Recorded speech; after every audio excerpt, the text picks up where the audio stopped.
लागू लागले आणि त्या ठिकाणी गोकुळामध्ये घोड्या सवंगड्यांना घेऊन गोपाळांना घेऊन घोड्या करण्याकरता त्या ठिकाणी जमले.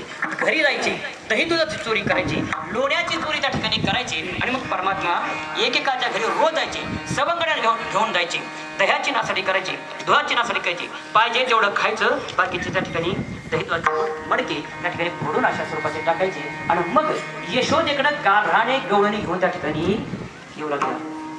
गारहाणे त्या ठिकाणी सांगलेल्या परवा रामच्या घरा दारी निजला होता म्हातारा घेऊन ताकाचा डेरा सैराच्या उडी फुडल्या गवळण यशोदेला गारहाणे सांगलेल्या म्हणजे परवा दिवशी तुझा मुलगा आमच्या घरी आला, पाहिजे तेवढं दही खाल्लं, पाहिजे तेवढं लोणी खाल्लं, त्या ठिकाणी दह्याची मणकी काय केली त्यानं फोडून अशा स्वरूपाची टाकली, नासलं सर्व नासून टाकलं, खाली त्या ठिकाणी सांडवलं आणि शेवटी जाता आता काय केलं, घेऊन ताकाचा डेरा सैराच्यावरी पुढीला म्हातारा अंगणात झोपला होता, म्हातारा कोर्टमध्ये झोपलेला होता, यानं जाता आता काय केलं, ताकाचा डेरा घेतला आणि म्हाताऱ्याच्या डोक्यात.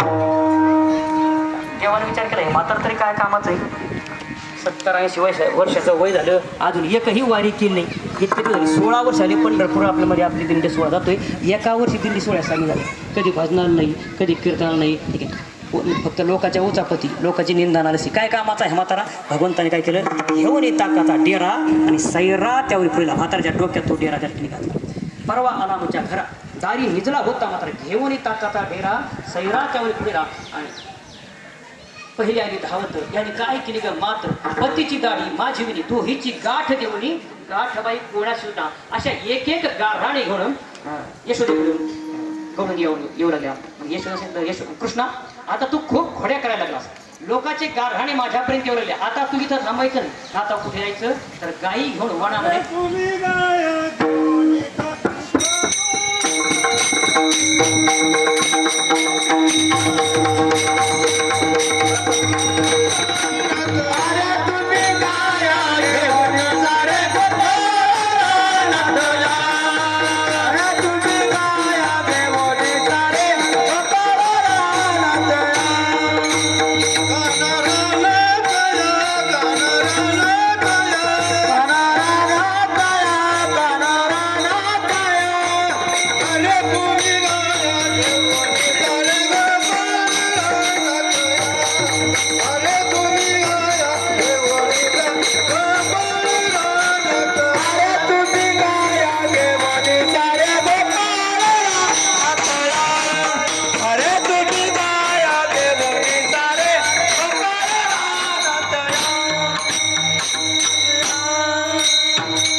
सारे गोपाळ रानात या किंवा उद्या जाई राना उद्या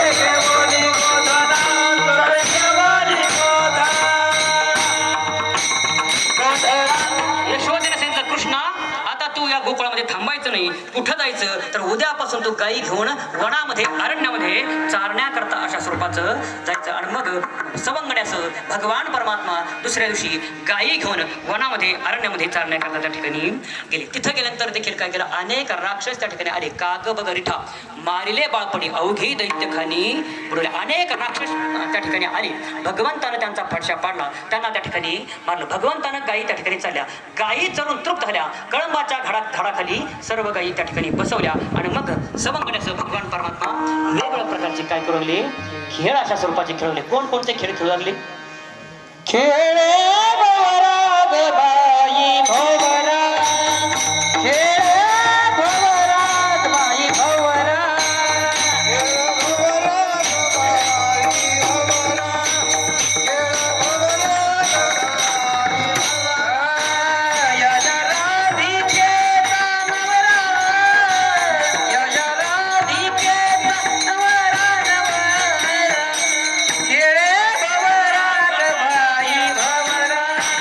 खेळ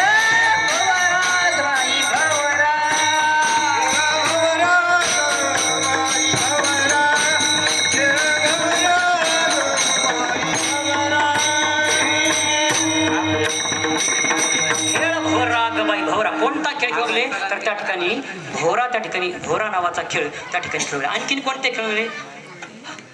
विट्टी दांडू, चेंडू, लगोरी, नाना खेळ मांडीला यमन, विट्टी दांडू, चेंडू असे वेगवेगळ्या प्रकारचे खेळ खेळले. हमामा पोरा हमामा, हमामा पोरा हमामा, हमामा नावाचा खेळ खेळले. विट्टी दांडू नावाचे खेळ त्या ठिकाणी खेळले. आणखीन कोणते खेळ लागले? बका दु बका ते बका पोरा त्रिगुणा खेळ मांडू. आता तुम्ही कटाळे काय करू? आवाज बसले नाही, फक्त झोपले. आता वेगवेगळ्या प्रकारचे परमात्मा सवंगड्यासह खेळ खेळले आणि खेळून थकले आणि काय म्हटले? देवा आता खूप वेळ झाला, खेळून थकलो, आता कीर्तन ऐकून आपण दमलो म्हणे, आता बघा तुमचं कीर्तन. कांदे भर पोटी भुका काय खेळाया ते सुख, काय खेळाया ते सुख, काय खेळाया ते सुख. कांदे भर पोटी भुका काय खेळाया ते सुख, काय खेळाया ते सुख,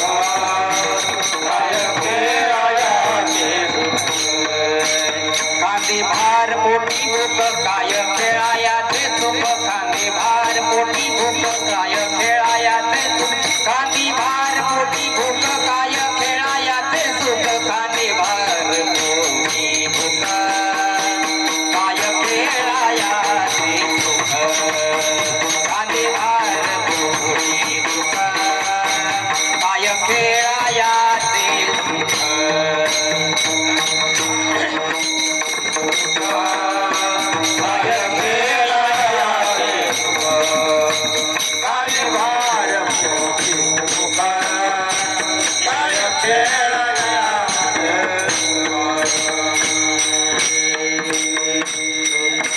खांदे भार पोटी भूक काय कीर्तनाचे सुख. आता काय सुख आहे कीर्तन?